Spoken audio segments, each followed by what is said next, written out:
غوث پاک کی ہم 11ویں مناتے ہیں، لیکن ذرا یہ بھی تو جائزہ لو کہ غوث پاک ہم سے راضی ہے کہ ناراض ہے۔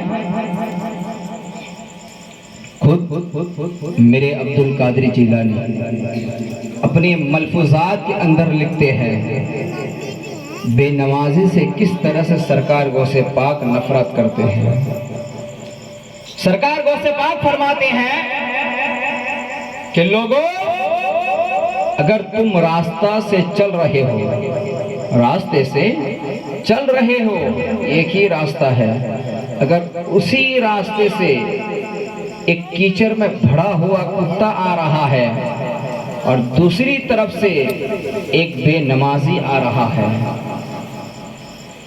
ایک طرف کیچڑ میں بھرا ہوا کتا ہے، دوسری طرف بے نمازی ہے، اب جاؤ گے کدھر؟ تو سرکار غوث پاک فرماتے ہیں اس وقت تم کیچڑ میں بھرے ہوئے کتے کی طرف چلے جانا۔ کیوں؟ میرے عبد القادر کہتے ہیں لوگوں سنو، جب تم کیچڑ میں بھرے ہوئے کتے کی طرف جاؤ گے، اس کے بدن کے اوپر جو نجاست لگی ہوئی ہے، اس ناپاک کا قطرہ اگر تمہارے بدن پر، تمہارے کپڑے پر پڑ جاتا ہے تو تم دنیا کے تھوڑے سے پانی سے اپنے کپڑے کو پاک کر سکتے ہو، اپنے بدن کو صاف کر سکتے ہو، پاک کر سکتے ہو۔ اگر تمہارے اوپر کسی بے نمازی کا نحوست گر جاتا ہے، پڑ جاتا ہے، تو دنیا کا کوئی پانی کی طاقت نہیں وہ تمہارے نحوست کو دور کرے۔ مسلمانوں، یہ ہے بے نمازی، یہ ہے بے نمازی کی مثال۔ کتنا نفرت کرتے ہیں غوث پاک۔ ارے یارو، ذرا اس غوث پاک کی ہسٹری تو اٹھاؤ۔ جب میں پڑھنے لگا تو جب حضور غوث پاک کی بات آئی تو سرکار غوث پاک خود اللہ تبارک و تعالیٰ کی بارگاہ میں گر گرا کر دعا کرتے ہیں، رو رو کر دعا مانگتے ہیں، مولا اگر عبد القادر کی عبادت، اگر عبد القادر کی ریاضت، اگر غوث پاک کی عبادت تو اپنی بارگاہ میں قبول نہ کیا تو مولا کل بروز قیامت کے دن مجھے اندھا کر کے اٹھانا۔ اللہ اکبر۔ یہ کون کہتے ہیں؟ جو تمام ولیوں کا سردار ہے، وہ غوث پاک کہتے ہیں مولا اگر میری عبادت تیری بارگاہ میں قبول نہیں ہے تو کل بروز قیامت کے دن مجھے اندھا کر کے اٹھانا۔ کیوں؟ اس لیے تاکہ مجھے لوگوں کے سامنے شرمندہ نہ ہونا پڑے۔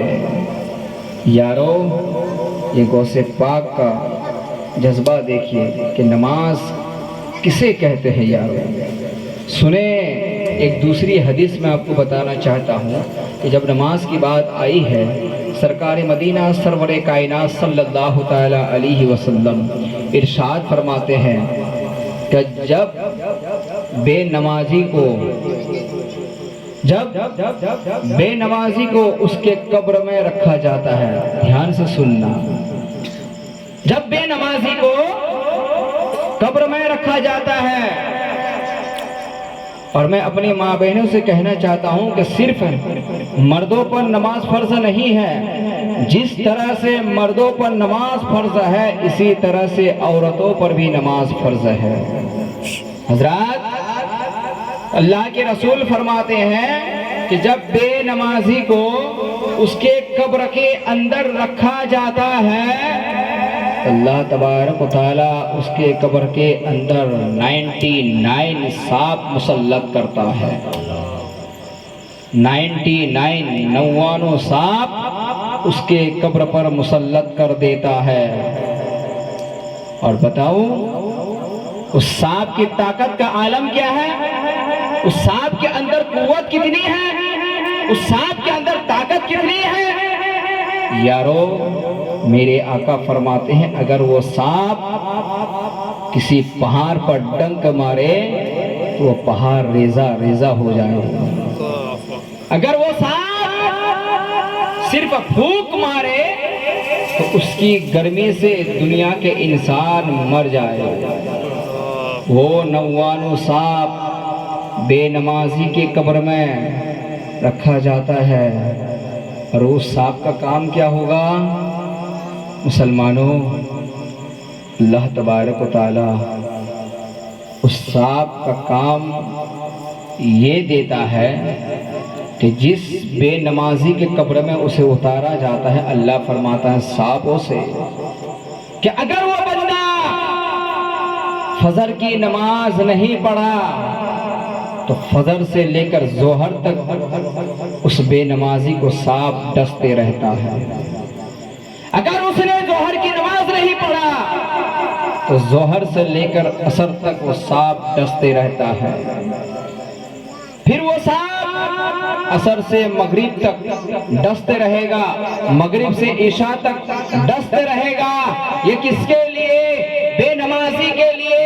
مسلمانوں، یہ سلسلہ اس وقت تک چلے گا جب تک اللہ چاہے گا، جب تک اللہ چاہے گا۔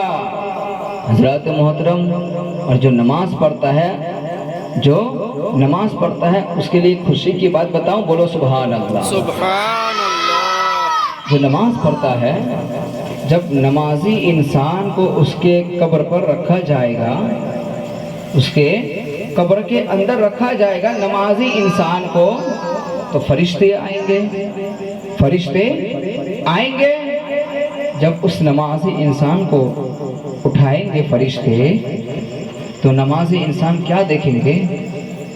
قبر کے اندر دیکھیں گے ابھی میں عصر کی نماز نہیں پڑھا ہوں، ابھی میں عصر کی نماز نہیں پڑھا ہوں۔ تو وہ نمازی انسان فرشتوں سے کہیں گے فرشتوں ہٹ جاؤ، پہلے مجھے عصر کی نماز پڑھنے دو۔ مسلمانوں، یہ سارا منظر میرا رب دیکھتا ہوگا۔ اللہ ارشاد فرمائے گا فرشتوں سے، اے میرے فرشتوں، سوچتے کیا ہو، دیکھتے کیا ہو؟ دیکھتے نہیں میرا بندہ میرا کتنا وفادار ہے، جاؤ اس بندے کے لیے جنت کا بستر لگاؤ۔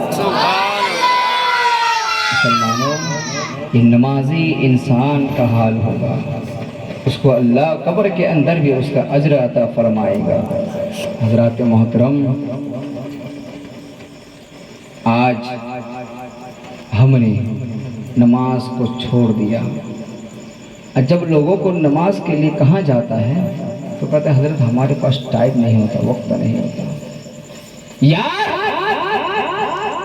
تیرے پاس ٹائم نہیں، تیرے پاس ٹائم ہے دوستوں کے پاس بیٹھنے کے لیے، تمہارے پاس ٹائم ہے رشتہ داروں کے لیے، تمہارے پاس ٹائم ہے اپنے گھر والوں کے لیے، تمہارے پاس ٹائم ہے موبائل پر گیم کھیلنے کے لیے، تمہارے پاس ٹائم ہے سٹا کھیلنے کے لیے، تمہارے پاس ٹائم ہے شراب کے اڈے پر بیٹھنے کے لیے، تمہارے پاس ٹائم ہے برے کام کے لیے۔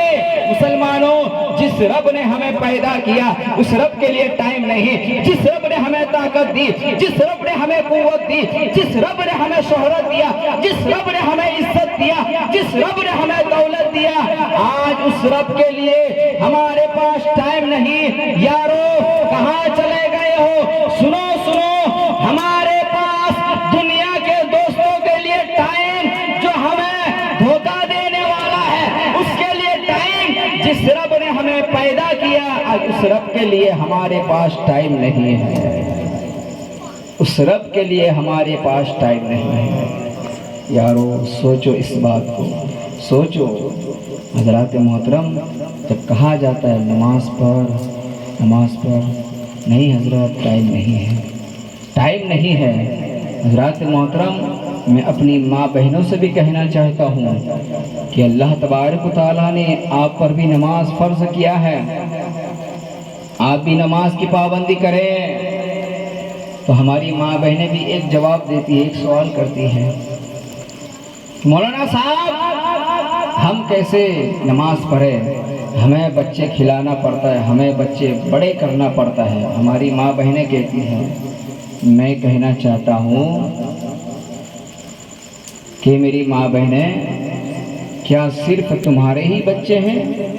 حضرت فاطمہ رضی اللہ تعالی عنہا کے بچے نہیں تھے؟ کیا رسول کی بیٹی اپنے بچوں کی پرورش نہیں کی؟ چھوٹی سی عمر میں اللہ تبارک و تعالیٰ نے 4-5 بچوں سے نوازا تھا۔ حضرات، آج دنیا کے اندر ہمارے لیے ہر چیز کا سہولت ہے۔ میں اپنی ماں بہن سے کہنا چاہتا ہوں کہ آج ہمارے گھر میں گھر گھر پانی کے نل لگے ہوئے ہیں۔ آج ہمارے گھر میں پیسا ہوا آٹا بھی آ رہا ہے۔ ارے جو ایک فقیر ہوتا ہے مانگ کر کھانے والا، اس کے گھر میں بھی پیسا ہوا آٹا آ رہا ہے۔ لیکن میری ماں بہنیں سنو، قربان جاؤ حضرت فاطمہ رضی اللہ تعالی عنہا کی مقدر پر، وہ فاطمہ رضی اللہ تعالی عنہا جو اپنے ہاتھ سے چکی چلائی کرتی تھی۔ آج تمہیں چکی تو نہیں چلانی پڑتی ہے، تمہارے گھر میں آٹا پیسا ہوا آ رہا ہے۔ رسول کی بیٹی فاطمہ اپنے ہاتھ سے چکی چلاتی ہے۔ اور یارو سنو، میں اپنی ماں بہن سے کہنا چاہتا ہوں، فاطمہ جب چکی چلاتی تھی تو چکی چلا چلا کر ہاتھ میں چھالے پڑ جاتے ہیں، ہاتھ میں کھڈے پڑ جاتے ہیں، چھالے پڑ جاتے ہیں۔ آج ہمارے گھر میں جگہ جگہ نل لگا ہوا ہے، لیکن رسول کی بیٹی فاطمہ مشکجا بھر کر اپنے پیٹ کے اوپر رکھ کر پانی لے کر آتی تھی۔ ایسا مشکجا بھر کر لاتی تھی پیٹ کے اوپر کہ مشکجا کی وجہ سے حضرت فاطمہ کے پیٹ میں اس مشکجے کی نشان پڑ جاتے ہیں۔ ہماری ماں بہنیں میری بات غور سے سنیں اور اس پر عمل کرنے کی کوششیں کریں۔ رسول کی بیٹی فاطمہ ہاتھ سے چکی چلاتی ہے، پانی کے مشکجے بھر کر لے آتی ہے۔ اب مجھے بتاؤ، کیا چیز کی کمی تھی حضرت فاطمہ کے پاس؟ کیا کوئی چیز کی کمی تھی؟ نہیں تھی۔ ارے رسول کی بیٹی ہے۔ مسلمانوں میں بتانا چاہتا ہوں، آج کسی کا باپ کھیت کا مالک ہوتا ہے، آج کسی کا باپ گھر کا مالک ہوتا ہے، آج کسی کا باپ جائیداد کا مالک ہوتا ہے، آج کسی کا باپ گاؤں کا مالک ہوتا ہے، آج کسی کا باپ شہر کا مالک ہوتا ہے۔ لیکن قربان جاؤ میرے رسول پر، قربان جاؤ میرے آقا کے شان پر، اللہ تبارک تعالیٰ نے اتنا بلند بالا بنایا کہ میرے مصطفیٰ کریم صلی اللہ تعالیٰ علیہ وسلم کو اللہ تبارک تعالیٰ نے آسمان سے لے کر زمین تک ہر چیز کا مالک بنایا۔ اعلیٰ حضرت فرماتے ہیں، خالق کل نے آپ کو مالک کل بنا دیا، دونوں جہان ہے آپ کے قبض و اختیار میں۔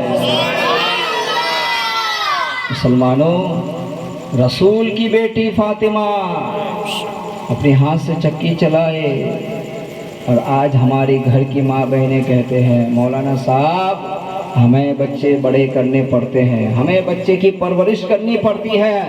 ہمارے مردوں کو تو چھوڑیں، وہ تو گھر سے باہر نکل جاتے ہیں، ان کے اوپر کوئی جواب دہی نہیں ہے، انہیں کوئی پرابلم نہیں ہے۔ میں کہتا ہوں میری ماں بہنیں حضرت فاطمہ کی زندگی کا مطالعہ کریں۔ وہ فاطمہ رضی اللہ تعالی عنہا جو رات کو چکی چلائے، اپنے پیٹ کے اوپر مشکجے کے پانی بھر کر لے آئے، لیکن فرض تو فرض، واجب تو واجب، لیکن عشاء کے بعد جب نفل نماز کے لیے مصلی بچھاتی تھی تو پوری رات ایک سجدے میں ختم ہو جاتی تھی۔ فاطمہ خدا کی بارگاہ میں عرض کرتی ہے، مولا تو نے کتنی چھوٹی چھوٹی راتیں بنایا ہے، اے مولا فاطمہ کا ایک سجدہ پورا نہیں ہوتا، تیری رات ختم ہو جاتی ہے۔ سبحان اللہ۔ میرے مسلمانوں،